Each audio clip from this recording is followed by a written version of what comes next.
네, 안녕하세요. 반갑습니다.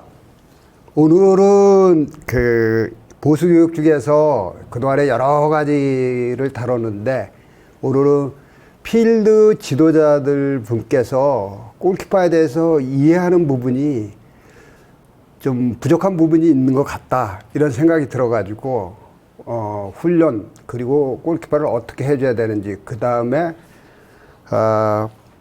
우리 필드 지도자들이 골키퍼의 실점과 관련된 부분이 과연 어느 정도 되는지 통계로도 한번 보여드리도록 하겠습니다. 잘 들으시고 여러분들이 좀 잘해 주시면은 골키퍼들한테 많이 도움이 되지 않을까, 그렇게 생각이 듭니다. 특히 필드 지도자가 골키퍼를 가르치는 건 사실 쉽지는 않습니다. 그러나 꼭 해줘야 될 부분이 있습니다. 그것도 어렵지도 않아요. 근데 잘 모르시기 때문에 안 하시는 경우가 많습니다. 그래서 오늘은 여러분들이 꼭 해주셔야 되는 훈련, 간단하지만은 진짜 필요한 훈련 두 가지를 알려드리고요. 그 다음에 유소년 쪽에 어떤 걸 좀 해줘야 되는지 이 부분에 대해서 잠깐 설명을 드리도록 하겠습니다. 앞서 시간에 아마 시간을 많이 적어해서 여러분들이 좀 힘드시지 않았나 생각되는데, 되도록이면 빨리 끝내도록 하겠습니다. 자, 첫 번째 여러분들이 좀 신경을 써 주셔야 될 부분이 유소년입니다. 어린애들이에요. 그럼 필드 지도자들이 유소년 골키퍼에 대해서 뭐 관여할 게 있느냐 그러는데 정말 중요합니다. 이거를 여러분들이 꼭 좀 해주시길 부탁드리는데요. 여기에는 신체 기록, 체력 기록, 그 다음 부상 관리, 이 세 가지에 대해서 잠깐 설명을 드리겠습니다. 이거는 골키퍼 지도자뿐 아니라 필드 지도자 여러분들께서도 꼭 알아두셔가지고 우리 어린 골키퍼들이 성장하는데 도움이 될 수 있도록 좀 도와주셨으면 좋겠습니다. 신장인데요. 저희들이 성장 검사를 이렇게 받았으면 어떻겠느냐 하고 이런 권유를 제가 좀 가끔 하는데, 왜냐하면은 저한테 상담하러 오시는 분들 중에서 가끔 그런 분들 계세요. 중학교 2, 3학년인데 키가 지금 74밖에 안 된다. 어떻게 해야 되느냐? 저도 어떻게 해야 되는지 모릅니다. 왜냐하면은 여러분도 아시다시피 골키퍼는 어느 정도의 신장을 가지고 있어야 됩니다. 이건 현재 추세가 그렇게 하다 보니까 이건 어쩔 수가 없어요. 근데 그거를 사전에 알아두면은, 가령 얘기해서 초등학교 12세, 6학년 때 한번 신장, 내가 이 아이가 과연 얼마나 클 수 있는지 이 성장 검사를 미리 받아주면은, 만약에 최종적으로 아무리 검사를 해봐도 키가 안 클 것 같다, 그러면 어떻게 해야 됩니까? 그냥 골키퍼로서 가야 되는지, 아니면은 필드로서 전환을 시켜줘야 되는지, 그거를 판단할 수 있는 어떤 선택권을 줘야 되지 않나, 그렇게 생각됩니다. 물론 취미로 하고 골키퍼를 즐거운 마음으로 하는 동호회 형식으로 한다고 그러면 문제가 없습니다. 근데 꿈이 선수라고 하는데 성장 검사를 해보면 74, 5 이것밖에 안 된다고 합니다. 그럼 이 아이한테 어떤 선택권을 줘야 되는지, 여러분들이 어떤 조언을 해줘야 되는지, 이 부분을 미리 알아야 된다는 겁니다. 중학교 3학년이 되는데 키가 안 커가지고 진학도 잘한데 그 골키퍼를 해야 되느냐, 여태까지 배운 게 이건데, 이러한 사항이 생기면은 굉장히 어렵습니다. 그렇다고 이 성장 검사하는 게 어려운 게 아닙니다. 성장판 검사는 보통 최초 1년에 2번 정도 합니다. 6개월 단위로 해줘가지고 과연 지속적으로 크는지 안 크는지 이걸 관찰하는 겁니다. 그 다음에 1년에 한 번? 그러다 보면은 한 3, 4번만 하면은 이 아이의 최종 신장이라든가 이런 여러 부분이 나올 수 있어요. 그리고 저도 요번에 알았는데요. 성장하는데 유전적인 게 있고 그 다음에 후천적인 게 있다고 그럽니다.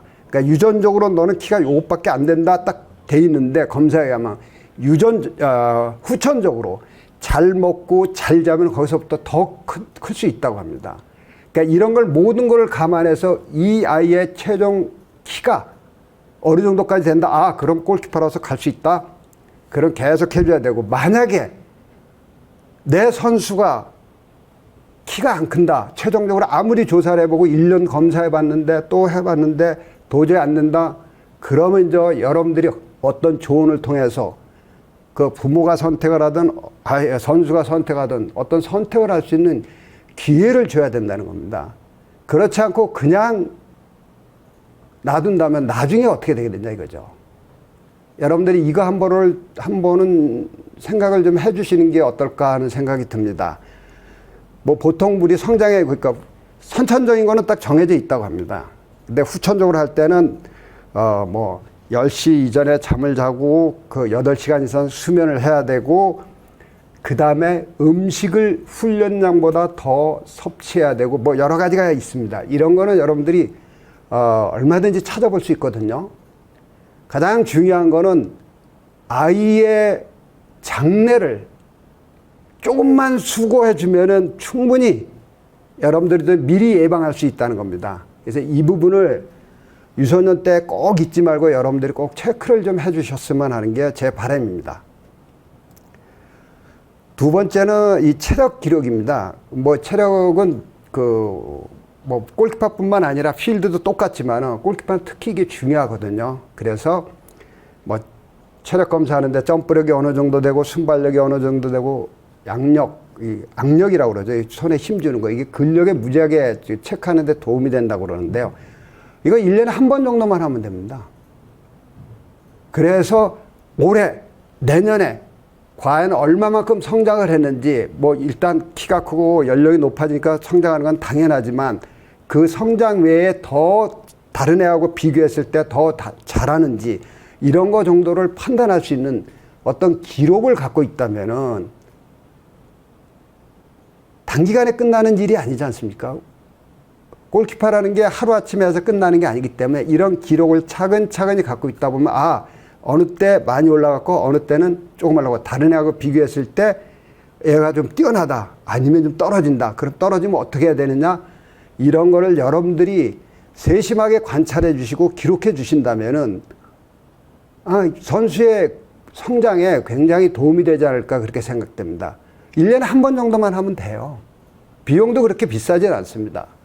그래서 여러분들이 이런 부분에 좀 신경을 써주시고요. 제가 잠깐 권해드리는 훈련은 그 줄넘기입니다. 근데 이 줄넘기도 좀 생각을 해 주셔야 되는 게 어린아이들한테는 10분 이상 시키면 절대 안 됩니다. 왜냐하면은 관절에 무리가 갑니다. 그리고 매일 시켜서도 절대 안 됩니다. 이거는 의사 선생님하고 또 그동안에 연구하신 분들의 결과에 의한 거거든요. 그래서 이틀에 한 번 한 10분 정도 해주시면 되는 겁니다. 그 줄넘기가 왜 필요하냐 하면은 신체 전체적으로 밸런스를 맞춰주고요. 그 다음에 줄넘기를 앞꿈치로만 합니다. 즉 우리가 점프를 할 때 사용하는 마지막 최종적으로 사용할 때는 앞꿈치를 사용하거든요. 세이빙을 하든 점프를 하든. 그래서 내가 선수 스스로가 어떻게 점프하는지 그 부분을 알게 해주는 부분입니다. 그러니까 이틀에 한 번 정도 10분 정도 하는 거니까 어렵지 않죠. 그 다음에 하버드 스텝입니다. 여러분 하버드 스텝은 잘 아실 거예요. 그 무릎 정도 높이에 올라서 하나 둘 셋 넷 하고 오르락 내리락 하는 부분인데요. 왜냐하면 이게 정말 중요하거든요. 왜냐하면은 점프를 한다는 게 발목, 무릎, 허리를 동시에 펴는 겁니다. 이게 얼마나 조화롭게 뜨느냐 하거든요. 그거를 알게 해주는 게 이게 하버드 스텝입니다. 그건 이거 어떤 도구를 가지고 해야 되느냐, 뭐 해야 되느냐, 여러 가지 있을 수 있는데 도구가 없어도 좋습니다. 그럼 어떻게 하면 되느냐? 선수들이 사는 그 집이 아파트라거나 아니면 어떤 거라도 좋습니다. 계단이 있을 거예요. 매일 하루에 한 층만 올라가면 된다. 한 계단에서 하나, 둘 올라가고 또 다음 계단에서 하나, 둘 올라가고 이런 식으로 조금씩만 해주면 돼요. 꼭 도구를 이용해서 하면 좋지만은 도구가 없어도 충분합니다. 점프를 하는 방법이 이런 방법이라는 걸 여러분들이 알려주시고 그거를 요거는 매일 해도 돼요. 많이 안 해도 되고요. 조금만 해주면 되는데 이게 아이의 습관을 바꿔줍니다. 점프하는 방법을 알게 되고 줄넘기하고 이 두 가지를 하게 되면은 점프력 향상에 굉장히 도움이 되고요. 그 다음에 조화라고 그러죠. 코디네이션. 그 신체적인 조화성. 이게 같이 이루어집니다. 그래서 이 부분을 조금만 신경 쓰고 매일 체크하면 돼요. 야, 이틀에 한 번 정도 야 줄넘기 좀 했었니? 좀 어떠냐? 또는 야, 그 계단 좀 조금 이렇게 한 개층만 올라가. 많이 가지 말고 그 대신 그 올라가는 방법은 힘을 주고 앞꿈치로 해서 올라가라. 뭐 이런 식으로 알려주시면 간단합니다. 그 다음에 우리가 좀 간과하는데 유연성입니다. 가끔 어린아이들 이렇게 저도 이제 뭐 꿈의 학교 뭐 이렇게 아주 나가서 애들 지도하는 경우가 있는데, 물론 취미로 하는 애들도 있고 뭐 선수가 되어보고 싶다고 하는 애들이 있는데 그냥 즐거운 마음으로 하는 그 형태의 그 축구 교실이 있습니다. 이제 일주일에 한 번 정도 나가는데요. 거기서 보면은 어린 아이인데도 불구하고 제자리에 서서 허리를 내려서 손끝을 내려보라 그러면 손끝이 간신히 땅에 닿는 경우가 있습니다. 제가 나이가 좀 있거든요. 저는 지금도 똑바로 서서 허리를 내리면 손바닥이 닿습니다. 근데 어린아이들이 손바닥이 닿지 않고 손끝이 땅에 닿는다 그러면 이건 문제가 있습니다. 여러분도 잘 아시다시피 유연하지 않는 선수는 부상률이 높습니다. 특히 골키퍼는 더해요. 왜냐하면 순간 동작으로 많이 움직이다 보니까 훈련할 때 특히 많이 하죠. 그러다 보면 허리에 무리가 갈 수도 있고 그러는데 이런 부분을 여러분들이 조금만 신경 써주시면 됩니다. 꼭 무리하게 뭐 해야 된다 이게 아니라 매일 조금씩 훈련을 시켜주시면은 유연성이라는 거 매일 하면은 조금씩 좋아지거든요. 근데 이거는 관심입니다. 지금 여러분들이 지금 여기 보시는 지금 얘기하는 이 부분이 결코 어렵거나 힘들거나 어떤 뭐가 필요한 게 아닙니다. 관심입니다. 그래서 이런 부분에 조금 신경 써주시면 정말 제 입장에서는 감사하죠. 그 다음에 부상입니다. 우리가 가끔 이 애들이 다쳐서 조금 뭐 어느 정도 되면 야, 그 정도는 괜찮지 뭐 내가 저거 했을 때 선수 때는 어떻고 뭐 이 작은 부상이 잘못하면 큰 부상으로 돼서 선수가 잘못될 수가 있습니다. 제가 1999년도에 나이지리아 월드컵 20세 월드컵을 나왔는데 그때 미드필드 보는 친구 중에서 정말 장래가 촉망된 선수가 있었어요. 근데 훈련을 하면은 괜찮고 쉬면은 발이 아프다는 거예요. 그 팀에 돌아가 가지고 뭐 저희 있을 때는 괜찮았었는데 팀에서 그렇게 훈련해 가지고 조금씩 아프고 그래 참고, 왜냐하면은 그때 당시만 해도 지금처럼 그렇게 뛰어나게 부상 관리를 하지 않았거든요. 그래서 뭐 계속 뭐 훈련할 때는 아무 문제가 없으니까. 그런데 훈련이 끝나고 나면 굉장히 통증이 왔었거든요. 근데 나중에 알고 보니까 그 새끼 발가락 옆쪽에 보면은 피로골절이 오는 데가 있습니다. 그때 피로골절이 와서 실금이 가버렸어요. 그걸로 인해서 선수를 접었습니다.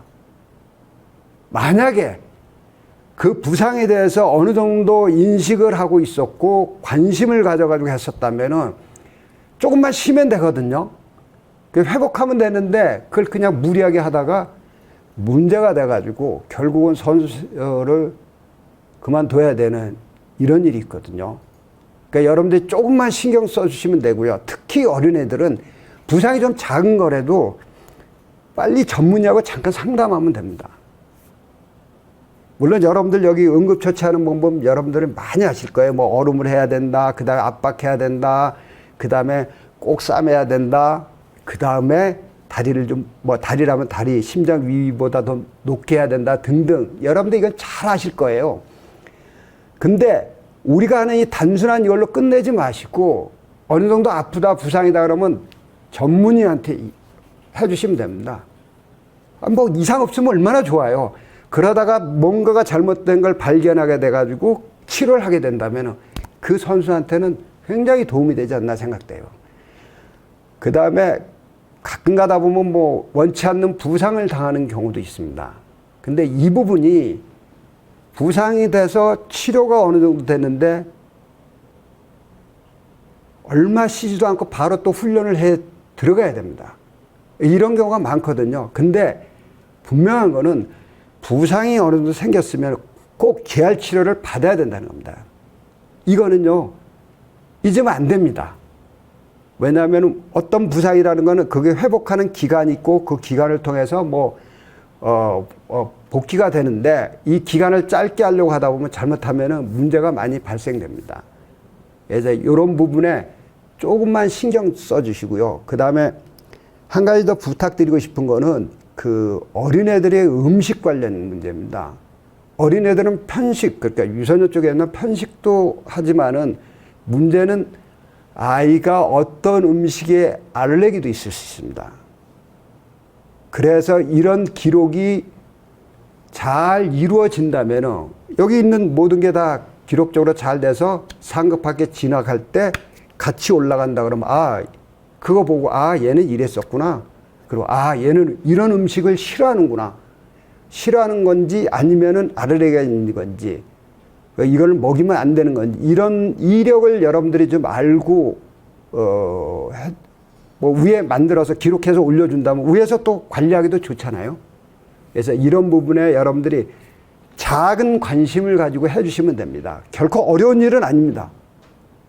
우리의 조그만 관심이 이 선수의 장래를 결정지어 줄 수 있습니다. 이런 부분에 조금 신경 써 주시면 감사하겠습니다. 자, 이제 본격적으로 이제 훈련 쪽에 해야 되는데요. 자, 우리 그 필드 지도자들 분들이 대부분이 얘기하시는 게, 야, 골키퍼는 골키퍼. 그 골대에서 막으면 되고, 실점해서 막으면 되고, 그리고 골키퍼 코치가 가르쳐야 되고, 필드가 가르치는 게 그렇게 많지 않다, 이렇게 생각을 하십니다. 근데 이건 큰 오해입니다. 2014년도 월드컵을 분석해 보면은 필드 지도자들이 관여해서 얼마나 관련되어 있는지 한번 통계를 한번 보겠습니다. 브라질 월드컵에서 총 171골이 들어가 있습니다. 자, 여기서 골키퍼의 문제가 아닌 필드 쪽의 문제인 걸 한번 봐보시죠. PK는 어떻게 됐나요?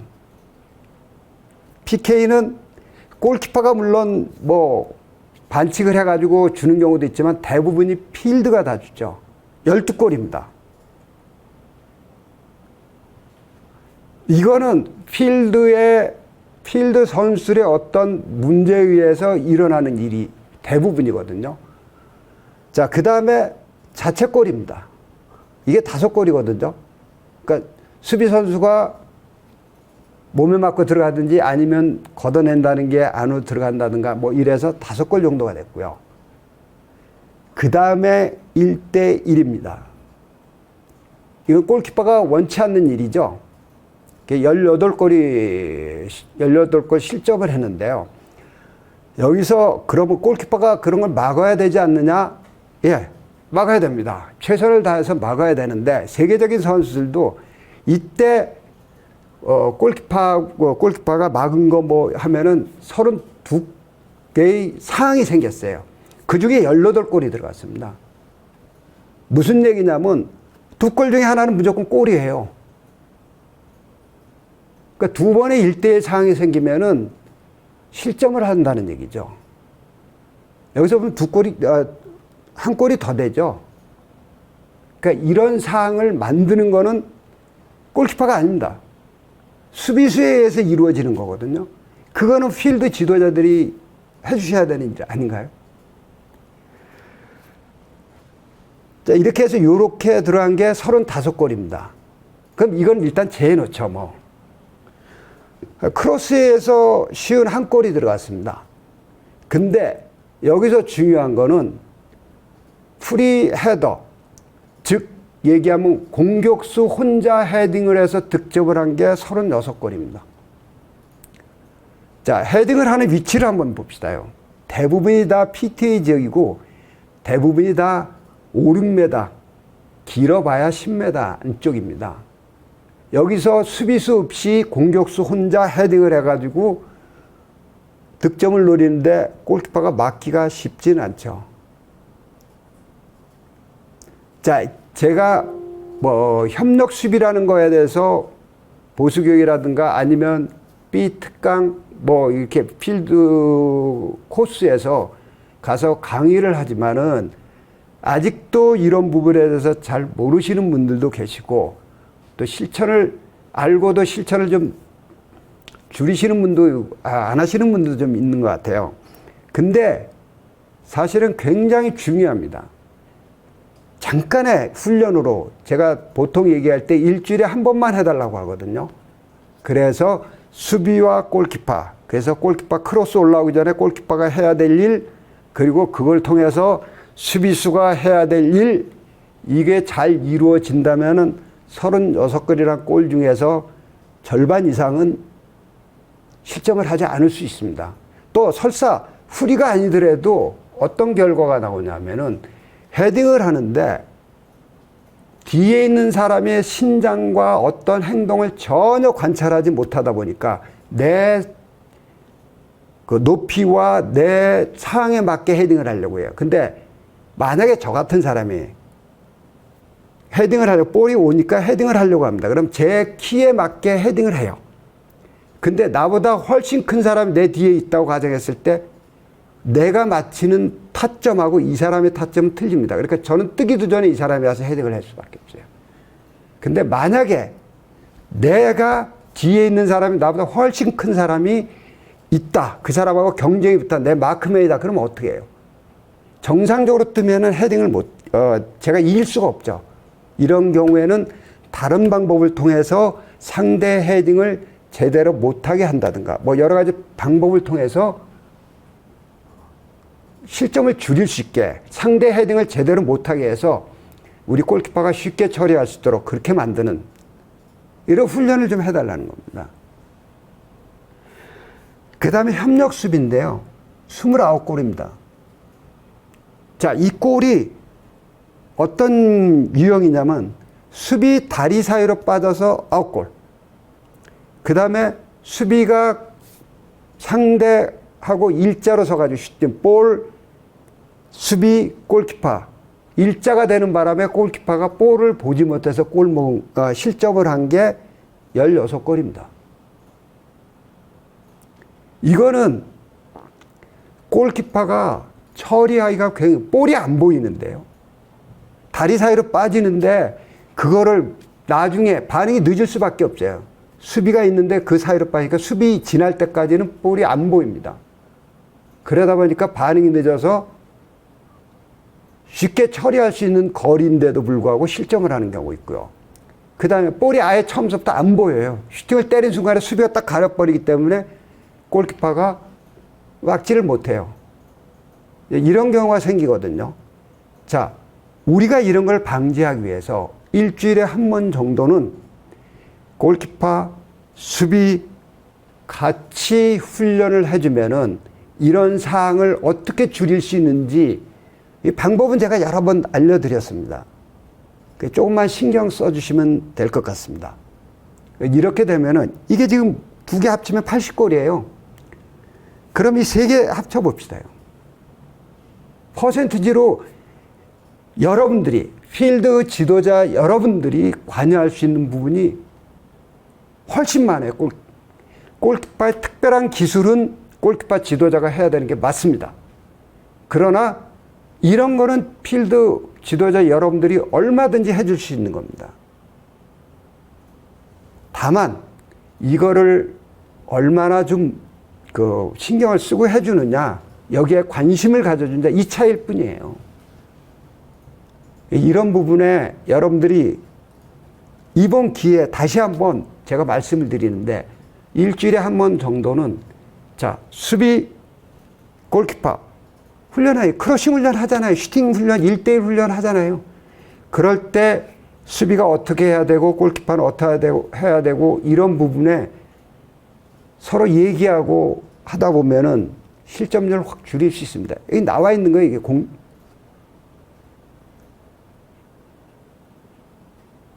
자, 다시 한번 부탁드립니다. 골키퍼는 따로 있는 선수가 아니라 11명 중에 1명입니다. 훈련도 항상 같이 해야 되고요. 물론 특별한 기술을 배울 때는 골키퍼 지도자 또는 뭐 자기들끼리 훈련할 수 있습니다. 그러나 일주일에 한 번 정도는 이런 식으로 훈련하고 해주신다면은 아마 실점률이 많이 줄어들지 않을까 그렇게 생각이 듭니다. 이건 세계적인 선수들이 하는 일이에요. 월드컵에서 일어난 일이고요. 그러니까 이런 부분을 여러분들이 좀 명심해 주시고 좀 신경을 써서 훈련을 좀 해주시면 좋지 않을까 이렇게 생각됩니다. 이게 우리가 발전하고 우리 전체가 더 질적으로 향상되는 그런 일이 아닌가 생각됩니다. 뭐 실점률도 당연히 줄어들고요. 그러니까 조금만 신경 써주시면 되고요. 오늘 여러분들한테 알려주는 훈련은 뭐 이건 여러 번 강조하고 우리 골키퍼 강사분들이 시 특강 가서도 하고 뭐 정말 중요하다 이렇게 얘기하는데 요즘 많이 좋아졌다고 하더라고요. 초등학교 경기 가서 보면은 그래도 어느 정도 그 골키퍼 훈련다운 그런 훈련을 좀 하고 있다고 하는데 이거는 어린애들만의 문제가 아닙니다. 여러분들이 조금만 더 신경 써주시면은 충분히 할 수 있는 그리고 아주 쉽게 할 수 있고 다양하게 할 수 있습니다. 기본 자세와 위치 선정인데요. 요 위에 물론 뭐 앞에 실점 부분에서 이것도 같이 포함되는 게 많이 있지만 순수하게 이걸 빼고 하면 한 20골 정도 돼요. 그 기본 자세 위치 선정 아주 간단한 건데도 불구하고 이걸로 인해서 실점을 많이 하거든요. 그래서 이런 두 가지 부분에 대해서 설명을 좀 드리도록 하겠습니다. 슈팅에 대해서 얘기하는 겁니다. 이거 크로싱이나 이런 게 아니라 상대가 우리 박스 또는 또 박스에서 좀 외곽 쪽이나 이런 데에서 슈팅을 때렸을 때 골키퍼가 해야 되는 위치 선정과 기본 자세 이 두 가지만 제가 설명을 드리도록 하겠습니다. 기본 자세입니다.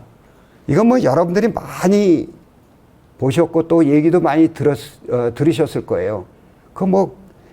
이거 뭐 그까짓 거 뭐 별거 아닌데 이렇게 생각하실 수도 있습니다. 사실 그래요. 아무것도 아니에요.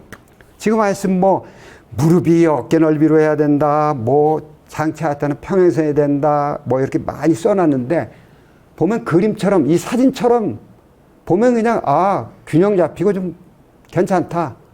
이러면 됩니다. 아닌 부분은 어느 부분이냐면은 이런 부분이에요. 잘못된 거예요. 상체가 세워져 가지고 딱 보면 뭔가 좀 뭐라고 해야 되나 좀 보기 싫죠. 그렇게 무슨 균형이 잡혀 있거나 뭐 이러진 않습니다. 그래서 여러분의 선수가 과연 이런 상태인지 아니면 좀 보기 좋은 상태인지 이런 것만 좀 체크해 주시면 됩니다. 상체가 세워지는 거, 그 다음에 보폭이 넓어지는 거, 그 다음에 손의 위치가 위로 올라가는 거. 가끔 이 손의 위치에 대해서 여쭤보는 분이 있는데 옛날에는 저도 이렇게 배웠습니다. 근데 실점을 분석해 보면요. 무릎 밑으로, 그러니까 그라운드 볼이라든가 아니면 조금 무릎 밑에 그 하단 쪽으로 오는 골이 거의 60%입니다. 결국은 특히 그라운드 볼, 땅볼로 올 때는 손이 위에 있을 때 밑에 내려가면은 따라가기가 늦습니다. 그래서 이렇게 올라가는 건 절대 안 됩니다. 세계적인 선수들 대부분이 다 무릎 옆에 지금 아까 보여드린 이 자세에 거의 하고 있습니다. 약간의 변형된 선수도 있지만은 대부분이 공통적으로 이렇게 하고 있습니다. 그 다음에 보폭이 넓은데요. 이거는 지금 제가 뭐라고 말씀드리기 어렵지만 외국의 대부분의 선수들도 이렇게 하고 있습니다. 좋은 건 아니에요. 이거는 따라하면 안 됩니다. 보폭이 넓으면은 여러 가지 단점이 많이 생기거든요. 나중에 잠깐 분석할 때 보여드리겠지만 넓어지면 이동도 어렵고 그 다음에 보폭이 넓다는 얘기는 체중이 좌우로 분산돼 있다는 얘기거든요. 그런 분산된 그 체중을 한쪽으로 옮기려고 그러면 바로 옮겨지지 않습니다. 그러다 보면 결국은 동작이 이중 동작이 돼서 늦어질 수밖에 없습니다. 그래서 이런 부분 신경 써주시고요. 그 다음에 보폭이 좁은 선수들도 있는데요. 보폭이 좁을 때 필요한 경우는 있습니다. 뭐 특정한 이제 거리가 먼 그 프리킥이라든가 이런 경우에는 움직여야 되기 때문에 빨리 좌우로 움직이려면 보폭이 조금 좁은 게 좋은데, 극단적으로 슈팅을 때리려고 하는데 이런 식으로 좁아지면은 이동이 느립니다. 바로 떠야 될 경우에, 그러니까 빠른 볼에 대한 대응이 늦다는 얘기입니다. 천천히 오는 건 아무 상관이 없어요.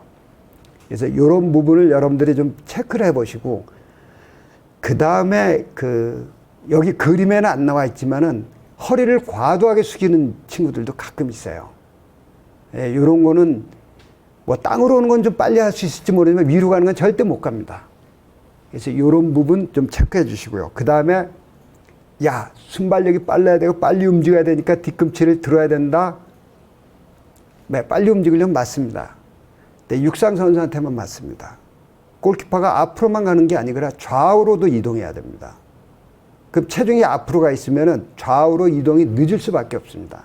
그래서 뒤꿈치를 드는 일도 안 됩니다. 그래서 이런 건 여러분들이 좀 아시고 선수를 좀 지도해 주시면 좋겠습니다. 그 다음에 위치 선정인데요.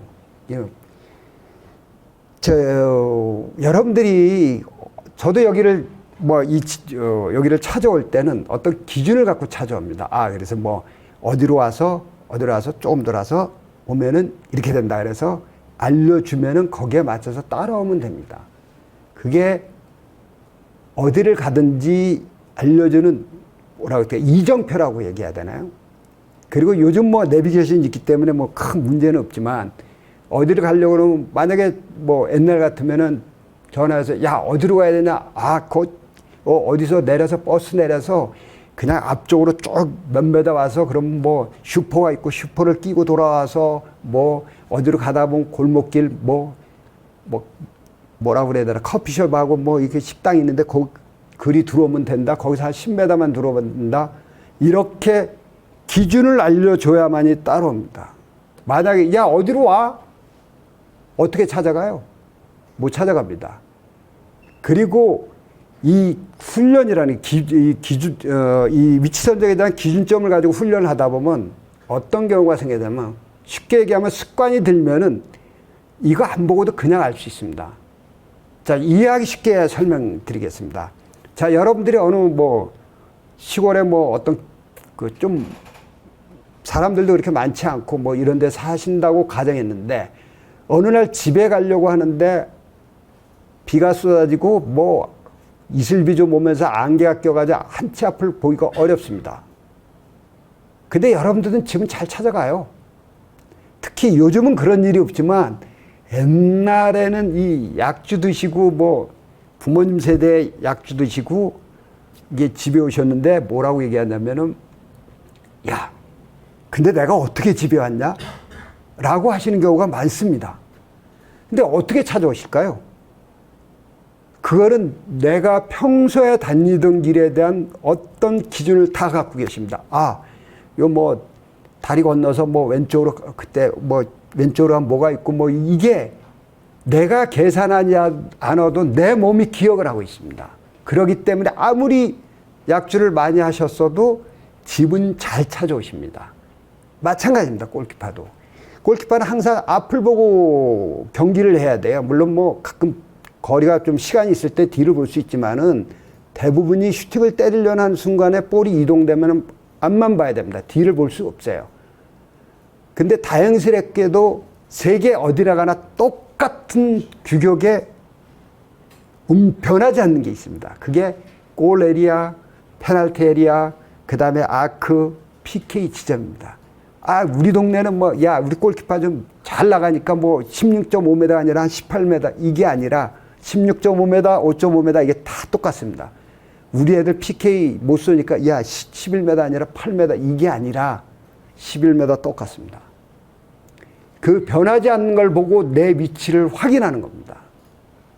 그래서 이 훈련 뭐 그렇게 어렵지 않거든요. 그러니까 일단 이 기준점을 아시고요. 그 다음에 뒤에 그러면 이 도대체 얘가 정확하게 섰는지 안 섰는지 어떻게 하느냐겠죠. 그래서 그 기준점을 맞춰주는 게 골라인, 골문, 골라인 중앙 뒤에 50cm 뒤에요. 거기에 표시점을 놓는 겁니다. 마커가 됐든 콘이 됐든. 어린애들은 좀 작기 때문에, 사이즈가 좀 작기 때문에 30cm입니다. 참고해 주시면 되고요. 다리 사이로 이게 정확하게 보이면 되는 겁니다. 그러면은 좌우의 각이 잘 돼 있는 겁니다.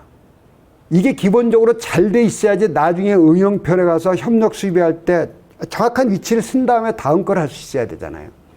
여러분들이 필드 쪽에 뭐 인사이드 패스를 가르쳐 줄 때는 어떻게 가르쳐 주나요? 처음에요. 정확하게 가르쳐 주죠. 뭐 볼 옆에 뭐 다리 뭐 디딤발을 어떻게 놓고 그다음에 어디 부분을 맞추고 뭐 이렇게 해야 되는 거 정확하게 해야 됩니다.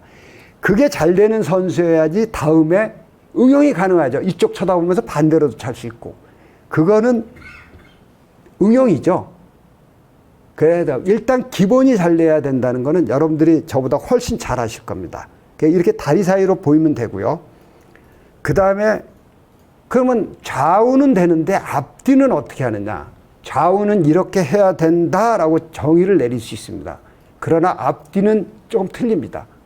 왜냐하면은 선수마다 다 신장 또 여러 가지 이게 틀리기 때문에 이거는 좀 이렇게 해야 된다라고 정할 수는 없습니다. 그러나 기준은 정해줄 수 있어요. 그래서 여기 보면 골 에리아를 4등분 했을 때 타원형으로 움직여주는 겁니다.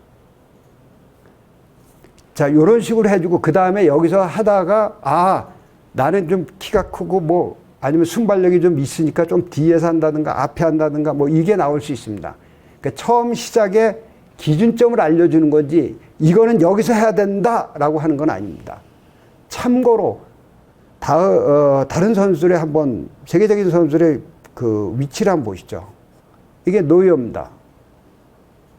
2014년에 그 토너먼트에서 나온 노이어의 위치입니다. 슈팅 위치에 따라서 이렇게 섰는데 대부분 보면 중앙을 아까 얘기한 여기 빨간 선이 그 중앙이거든요. 나눈 거예요. 절반으로 나는데 거기에 보면은 거길 잘 넘지 않죠. 물론 노이어 선수는 워낙 빠르고 순발력이 좋다 보니까 이렇게 할 수 있는데 꼭 이거를 따라하라는 얘기는 아닙니다. 그냥 이건 참고사항이고 이런 참고를 통해서 아까 같은 기준점 그게 만들어진 겁니다. 이거 나바스 선수예요. 이게 1라운드에서 예선전에서 나와 있는 건데 대부분 위치가 좀 정해져 있죠. 대부분이 다 이렇습니다. 물론 뭐 미국의 하워드 선수는 좀 많이 나오는 편이에요. 그럼 뭐 골 에리어까지 그냥 적극적으로 나오는데 극히 드문 현상이고요. 대부분이 이런 식으로 씁니다. 이 빨간 라인, 아까 제가 알려드렸던 그 라인 쪽에서 움직입니다. 그러니까 이런 거를 참고해서 애들을 지도해 주시면 좋겠습니다. 기본 자세 위치 선정, 이건 이제 훈련이에요. 그러니까 기본적인 훈련입니다. 그럼 어떻게 해야 되느냐? 아크 만나는 지점에서 아까 제가 기준점을 하던 저는 콘을 놨거든요. 거기 놔서 여기 있을 때 네가 서야 되는 위치는 여기다라고 알려주는 겁니다. 그 다음에 자, 여기 섰을 때 페널티 마크가 네 오른쪽 또는 왼쪽에 어느 지점에 있는지, 그 다음에 페널티 에리아 모서리가 어느 지점에 있는지 이거를 보고 네 위치를 찾아내는 거다. 이렇게 알려주시면 됩니다. 이건 제자리에서 하면 돼요. 그래서 앞에 놓고 자 여기 서라 그래가지고 여기 해주고 그 다음에 다음에는 반대편에 가서 해주고 그러다 보면 어떻게 여기 볼이 이 라인 이 근방이 올 때는 내가 서야 되는 위치가 여기로구나 하고 이해할 수 있습니다. 예, 그렇게 해주시면 되고요. 그 다음에 이동을 해야 되는데 자 이동하는 방법에는 뭐 옆쪽으로 하니까 옆으로 이동해야 되죠. 그러니까 사이드 스텝으로 이동하는 방법이 있고 지금 소개해드리는 P-스텝이라는 방법이 있습니다. 사이드 스텝이란 뭐냐면 우리가 평소에 배웠는데 왼쪽으로 이동하려고 하면 오른발이 이동해서 이동하는 걸 사이드 스텝이라고 합니다. 물론 이제 P-스텝도 사이드 스텝의 일종인데 구별을 하기 위해서 이렇게 해놨고요. 그러니까 지금 여러분들이 대부분의 옆으로 이동하라 그러면은 반대발이 먼저 이동돼요. 그럼 어떤 결과가 나오냐면 도착 지점에 체중이 쏠립니다. 그 체중이 쏠리는 걸 최소화 줄이기 위해서 P스텝으로 이동하는데 어떻게 이동하냐면 가는 방향의 발이 먼저 움직이면 돼요. 간단한 겁니다. 어려운 일이 아니거든요. 자, 이렇게 해서 이동하면은 도착 지점에 갔을 때 체중 이동 쏠림이 많이 줄어듭니다. 근데 물론 이것도 먼 거리는 못 가요. 그 먼 거리 가면 어떻게 하느냐? 크로스 스텝으로 이동해서 빠르게 먼 거리 이동한 다음 마지막에 P스텝으로 체중을 분산되지 않게 그렇게 쏠리지 않도록 이렇게 하는 방법을 사용해 보시면 됩니다. 한번 해보시고 지도자 여러분께서 직접 한번 해보시고요. 저는 옛날에 사이드 스텝으로 배우는데 그 스텝으로 하는 거 지금 못합니다. 하라고 해도 안 돼. 왜요? 교육을 한다고 매일 이쪽으로 옮기다 보니까 이게 자연이 되더라고요. 그러니까 습관입니다. 그러니까 좋은 습관을 가지시도록 선수를 지도해 주시면 좋겠습니다. 자, 이것도 기본 훈련이에요. 이제 이동, 아까 스텝을 얘기했으니까 이동. 지금처럼 이렇게 가까운 거리라면 P스텝으로 이동하죠. 뭐, 여기 두 사람이 있으면 좋고요. 만약에, 내 지도자 나 혼자인데 뭐 어떻게 하냐. 그러면 한쪽에는 마커나 콘을 놓고 같은 위치예요. 왜냐하면 같은 라인 쪽으로 해줘야만이 이동을 해서도 여기 이해하고 여기 이해하고 이렇게 할 수 있으니까 마커나 콘을 놓고 또는 뭐 선수가 하나 있으면은 같이 해주셔도 같은 위치에 해주시고 밀어줘서 이동해서 정확하게 보이는지 다리 사이로 보이는지 이걸 체크해 주시면 되고요. 또 반대편으로 옮겨서 어렵지 않잖아요. 이게 별거 아니에요. 아주 간단하게 할 수 있는 일이에요. 그래 마커 세워놓고 저기서 서고 자 이쪽으로 이동해라. 그 이동해서 그 다음에 슈팅을 하시든 뭐 세이빙을 시키든 캐칭을 시키든 건 여러분들이 하시면 되고요. 그 다음에 이제는 좀 거리가 멀어지죠. 그러면 P스텝으로 다 이동이 안 됩니다. 그래서 크로스 스텝으로 한 번 이동한 다음에 P스텝으로 간다든가 한 거리입니다. 그 뭐 이동하게 만들고요. 그래서 자, 페널티 에리어 모서리에 있을 때는 내 옆에 있는 골 에리어가 내 왼쪽에, 만약에 왼쪽에 있다 그러면은, 왼쪽 모서리로 갔다 그러면은 왼쪽에 있어야 됩니다. 이게 정면에 있거나 아니면 내 뭐 어느 쪽에 있다 그러면 이건 안 됩니다. 분명히 왼쪽에 있어야 돼요. 오른쪽으로 하면 오른쪽에 있어야 되고요. 그러면 아까 훈련했던 그 부분, 지금 왔잖아요. 그러면 이 골 에리어 모서리가 분명히 내 왼쪽에 있어야 됩니다. 이게 정면에 있으면 이거 위치 선정 잘못된 겁니다. 그러니까 이런 걸 보시고 아시면 되고요. 자, 이런 식으로 이동하는 겁니다. 간단해요. 어려운 거 아닙니까요? 근데 이게 얼마나 중요하냐면요. 자, 이게 제가 뭐 조사할 게 있어가지고 고등학교 아이들 2학년, 1학년. 그러니까 동계훈련이니까 이 아이들이 3학년이 되는 아이들이에요. 얘네들을 대상으로 테스트를 한번 해봤습니다. 아마 이 영상 보셨던 분들도 계셨을 거예요. 자, 중앙에 볼이 있다고 가정하고 페널티 에리어 모서리로 가는 겁니다.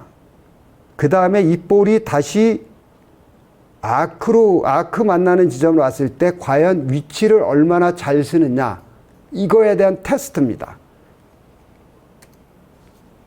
자, 이게 2019년에 했거든요. 1월 달이고요. 점심시간을 이용했습니다. 왜냐하면 1월 달에 동계훈련 중이었거든요. 그러니까 동계훈련 중에 선수를 다 뭐 뺄 수가 없어가지고 감독님들한테 부탁해가지고 자, 요 점심시간에 잠깐 시간을 내달라 그래가지고 얘네들을 테스트했습니다. 그래서 아까 설명드린 대로 중앙에 서서 오른쪽으로 갔다가 그 볼이 다시 이쪽으로 이동했을 때 과연 이동해서 제자리를 쓸 수 있는지 다리 사이로 저 노란 콘이 보이면 되는 겁니다.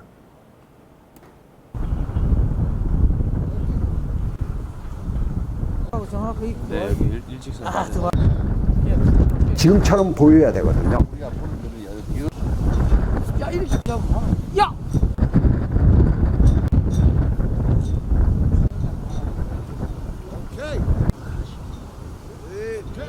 완벽하게 서.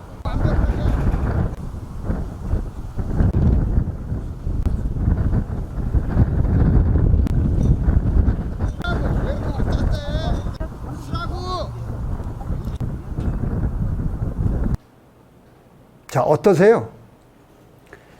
자, 이 선수들이 고등학교 2, 3학년 되는 선수들이었어요. 그럼 지금 대학교 뭐 이렇게 가 있겠죠?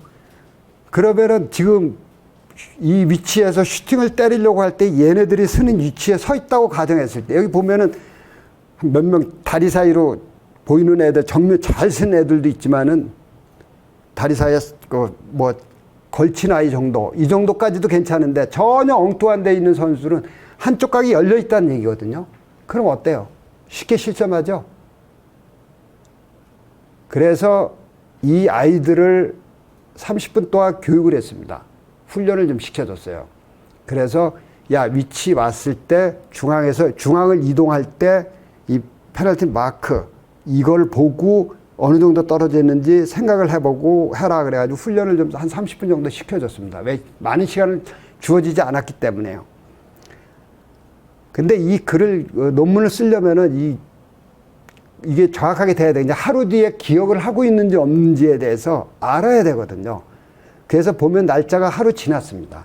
시간은 똑같고요. 그 30분 동안 훈련시킨 결과가 어떤가 한번 보시죠. 그래 4번. 이건 편집을 안 했습니다. 목소리도 좋고. 자, 다음 사람 빨리 나와. 9번. 오케이.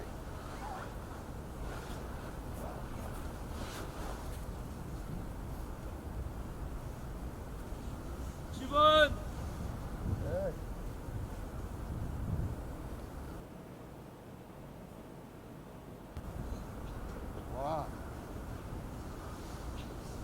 8번.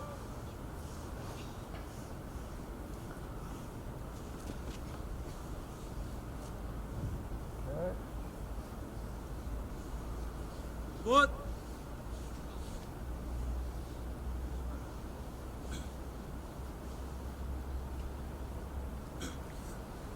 10번. 어떠세요?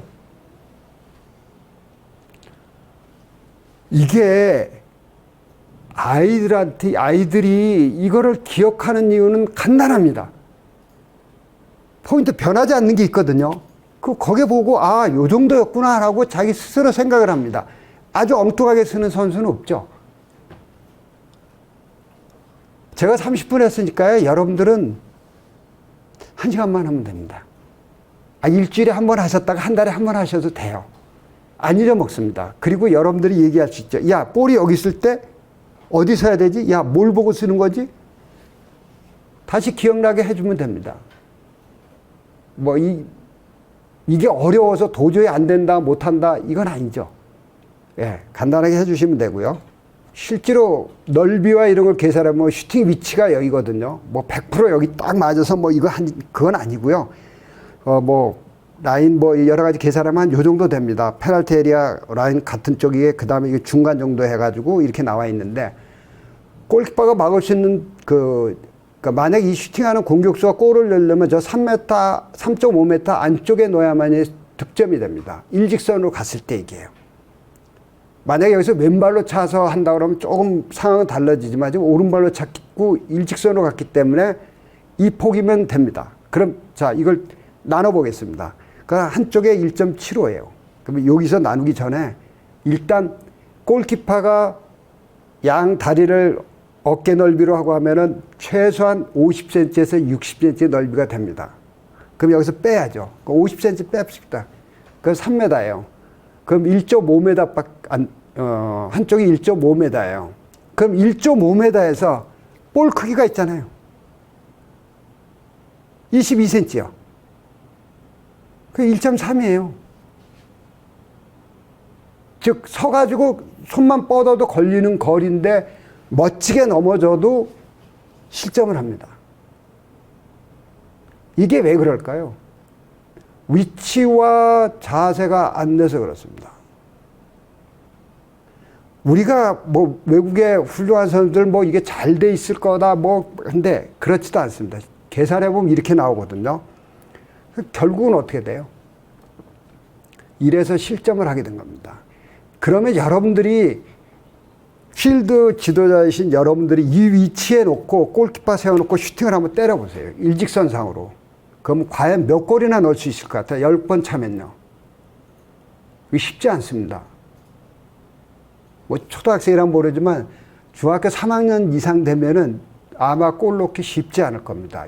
그냥 벼락같이 때린다든가 뭐 어떤 뭐 특별한 거 외에는 제자리에서 서서 버티면은 맞기 어렵습니다. 골 넣기 쉽지 않습니다. 실제로 거리, 폭, 슈팅을 차단할 수, 골을 넣을 수 있는 범위, 그다음 골키퍼가 차단할 수 있는 범위를 한번 보겠습니다. 지금 슈팅 때리 위치가 거의 이 부근이거든요. 그래 1m 정도 나왔을 때 가정하면 4.8m입니다.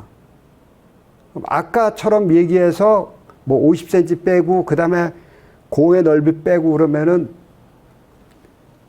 그냥 넘어져도 만약에 손을 쓸 수가 없는 수비수였다 그러면 정확한 위치에서 헤딩으로도 막을 수 있는 겁니다. 왜? 이게 정확하게 그 골대 옆으로 간 게 아니라 약간 안쪽으로 들어갔잖아요. 결국 막아낼 수 있는 건데도 불구하고 저렇게 멋지게 멀리 떴는데도 불구하고 조금에서 20cm 이내에 볼이 지나갔다는 얘기는 위치를 잘못 썼다는 얘기거든요. 그러니까 결론적으로 얘기하면은 위치를 잘 잡고 자세를 잘 잡아서 따라갔다면은 쉽게 막아요. 지금 4골 제가 보여드렸는데 이 4골이에요. 이것도 세계적인 선수들이에요. 월드컵에서 토너멘트, 2018 월드컵 토너멘트에서 나타난 일입니다. 그럼 예선전에서는 어땠을 것 같아요? 그래서 이 기본 자세와 위치 선정에 대해서 간단하고 쉬운 건데 했느냐 안 했느냐에 따라서 엄청난 결과가 나오는 겁니다. 이런 부분에 여러분들이 조금만 신경을 써주시면 되고요. 그 훈련을 좀 해봅시다. 뭐 간단한 훈련도 있지만 아까는 간단한 훈련했죠. 그냥 이동하는 훈련. 그러면 그 지도자분들이 야, 그 훈련 뭐 별거 아닌데 별거 아닌 훈련을 강하게 하면 할 수 있습니다. 요 예를 들어보겠습니다. 지금 여기 허들을 세워놓고 골키퍼 그 지도자 되시는 분은 뭐 여기 쓰든 좀 앞에 쓰든 그건 뭐 큰 어느 위치는 중요하지 않습니다. 근데 중요한 거는 어느 게 중요하냐면은 아크 만나는 지점, 그러니까 어떤 포인트 지점을 기준으로 해서 해달라는 거예요. 그래야만이 이 포인트에 있을 때는 내가 서야 되는 위치가 여기다라는 거를 무의식적으로 훈련하면서도 무의식적으로 느끼게 되는 거예요. 그러니까 몸이 느끼게 만드는 겁니다. 그래서 볼을 굴려주고 그 다음에 점프한 다음에 제 위치로 이동해서 위치와 자세를 잡게 하는 겁니다. 그림으로 보여준 거하고 실제로 움직이는 걸 한번 보시죠. 볼 굴려주고 점프, 그다음 위치 잡고 그 다음에 알아서 차시면 됩니다. 자, 이 훈련이 쉽다고 생각하면 그럼 쉬울 수 있어요. 그럼 좀 바꾸면 되죠. 어떻게? 쉽게 얘기해가지고 지도자분이 한 군데 서가지고 이 훈련을 좀 많이 시켜야 되겠다. 그럼 어떻게 해요? 인자는 굴리고 빨리 앉았다 일어나서 점프해. 아니, 버피를 해서 점프해. 아니면 2개 갖다 놓고 해. 훈련은 얼마든지 시킬 수 있습니다. 근데 훈련의 포인트가 뭐예요? 정확한 위치와 자세입니다. 그래서 위치를 여기서 했다 그러면 다음에 훈련할 때는 반대편에 똑같은 위치에 해주시면은 아이가 이 자기 위치를 기억하는데 많은 도움이 됩니다. 그러니까 이런 부분 조금만 신경 써서 여러분들이 해주시면은 아마 선수한테 도움이 될 거고요. 훈련이 쉽다는 건 없습니다. 어떤 훈련을 하든 여러분들이 디자인하기에 따라 틀리거든요. 그러니까 어떻게 디자인하느냐, 무엇을 사용하느냐에 따라서 쉽게 얘기해서 여러분들이 여기 움직이지 않고도 이 선수를 그냥 힘들게 훈련시킬 수도 있습니다. 그러니까 문제될 게 없어요. 그러니까 저는 이런 예시를 통해서 얘기해 주고요. 만약에 이게 쉽다 그러면 공중에 차줘요. 만약에 지금 왼쪽에 지금 이거 그 골키퍼 오른쪽에 지금 점프하잖아요. 그럼 점프하는 그쪽에 볼을 차서 나와서 캐칭. 그럼 펀칭했다고 가정하고 지도자한테 굴려주고 자기는 빨리 위치를 잡아야 되고 하는 방법은 다양합니다. 그건 여러분들이 조금만 아이디어를 내시면 얼마든지 가능하고요. 이런 식으로 해도 됩니다. 옆으로 해서 밀어주고 빨리 뛰고 오게 만들고요. 그러면 움직이는 스텝이라든가 위치 잡는 방법이라든가 이런 부분이 나올 수 있습니다. 쉽다고 생각하면 2개 하면 돼요. 아니면 반대편부터 뜨게 해가지고 골키퍼 뭐 이쪽에서부터 떠서 반대 2번 뜨게 한다든가 뭐 방법은 다양합니다. 단지 가장 중요하게 여기는 어떤 훈련을 하든 가장 중요하게 여겨야 될 부분은 위치를 잘 잡느냐 잘 쓰느냐 이거를 보시는 겁니다. 왔는데 한쪽으로 쏠린다든가 이러지 않도록 여러분들이 그 부분에 대해서 코칭 포인트를 가지고 해주시면 된다는 겁니다. 자, 이렇게 훈련을 하시면 크게 문제될 게 없어요. 지금 여러분들이 생각하실 때 위치 선정, 기본 자세, 뭐 그 맨날 얘기하고 그 별거 아닌 뭐 이런데 그게 선수의 앞날을 결정지어 줄 수도 있습니다. 왜? 정확한 위치에 정확한 자세를 잡는다는 것 자체가 필드로 얘기하면 컨트롤 잘하고 패스 잘하는 애예요. 아니면은 포워드 뭐 공격수라 그러면 야 진짜 위치 선정 잘해서 골 넣는 감각을 갖게 만들어 준다는 겁니다. 골키퍼한테는 그거예요. 그럼 위치 잘 쓰고 자세 잘 잡고 그 다음에 오는 슈팅은 배운 대로 뜨면 됩니다. 자, 필드 지도자 여러분들이 골키퍼를 다양한 훈련, 기술적인 훈련이 있습니다. 뭐 어떻게 넘어지고 뭐 어떻게 나오고 뭐 이런 복잡한 거는 여러분들이 잘 못하실 수도 있습니다. 물론 배워서 잘 가르치시는 분도 많은데 그런 부분에 좀 못하시는 분도 좀 있는데 그런 거는 얼마든지 자기네들끼리도 할 수 있고 골키퍼 코치가 할 수도 있습니다. 근데 골키퍼 코치가 없다? 이것만이라도 가르쳐 달라는 겁니다. 이게 이 아이의, 이 선수의 앞날에 잘할 수 있는, 이거 잘한다고 해서 잘한다는 보장은 없습니다. 그러나 잘할 수 있는 밑거름은 된다는 거죠. 위치 선정 잘하고, 필드도 마찬가지 아니에요? 위치 선정 잘하고, 패스 잘 연결해지는 선수. 잘할 수 있어요. 잘할 수 있는 조건이 갖춰진 거죠. 거기에 이제 뭐 여러 가지 나올 수 있죠. 제가 못 가르치는 뭐 기술적인 페인팅이라든가 뭐 여러 가지 있을 수 있지만 그래도 컨트롤 잘하고 위치 선정 잘하고 패스 잘하는 이 아이가 성공할 수 있는 어떤 기본적인 틀은 갖고 가는, 기본기는 갖고 가는 거 아닙니까? 골키퍼 마찬가지거든요. 여러분들이 지금 제가 설명드렸던 그 어린애들을 해야 되는 부분부터 시작해가지고 어린애들은 조금만 케어해 주면 됩니다. 신체적이든 부상이든 음식이든 신장이 어느 정도 될지 성장이 어느 정도까지 될지 여러분들이 관심을 가져주시고 그런 이력을 잘해서 상급밖에 지나갈 때 해주고 그 다음에 이게 사정이 안 되는 선수를 어떻게 해야 될 건지에 대해서는 여러분들이 고민도 해주시고 상담도 하고 해가지고 그 아이의 앞날을 좀 여러분들이 케어해 주시면 되지 않을까 그렇게 생각이 됩니다. 훈련, 여러분들이 가장 하기 쉽고 가장 중요한 훈련입니다. 위치 선정, 자세. 아까 같이 훈련 두 가지 보여드렸는데 여러분이 응용하면 수십 가지 됩니다. 그게요. 한 군데서 여러분들 그 선수 완전히 훈련 완전히 할 수 있도록 하루 훈련을 할 수 있도록 다 할 수 있습니다. 그러니까 여러분들이 좀 신경을 써주시고요. 자, 여러분들이 지금 제가 지금까지 설명을 드렸는데 혹시 궁금하거나 여러 가지 뭐 의문점이라든가 이런 부분이 있으시면은 이메일로 저한테 얘기해 주십시오. 훈련 좀 좋은 거 더 없습니까? 뭐 이런 뭔데 상담 이메일로 제가 해드리겠습니다. 그러니까 여러분들이 제가 부탁하고 싶은 거는 여러분이 해줄 수 있는 거는 얼마든지 있습니다. 아까 통계상으로 봤지만 어떻습니까요? 여러분들이 관여할 수 있는 부분이 굉장히 많아요. 근데 골키퍼이기 때문에 아니다. 나는 골키퍼 코치가 아니기 때문에 이건 아니죠. 여러분들이 골키퍼 지도자보다 훨씬 더 많은 관여를 할 수가 있습니다. 기술적인 부분만 골키퍼 코치가 하는 거고 전체적인 실점이나 이런 부분에 있어서는 여러분들이 훨씬 더 많이 관여할 수 있습니다. 그러니까 이런 부분 잊지 마시고 여러분들이 좀 선수를 잘 지도해 주시고 우리가 다 같이 성장하는 그리고 골키퍼들이 더 잘 돼서 기본이 잘 돼 있는 선수 나중에 골키퍼 코치가 가르쳐서 더 잘하면 되지 않습니까?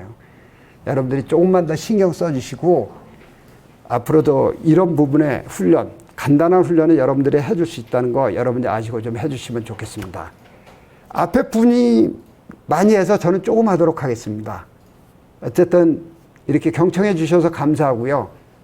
이 더운 여름 날씨 여러분들 선수들 잘 관리해 주시고 여러분 팀에서 골키퍼 잘 관리해 주셔서 좋은 골키퍼 많이 배출될 수 있도록 여러분 해주시면 감사하겠습니다. 감사합니다.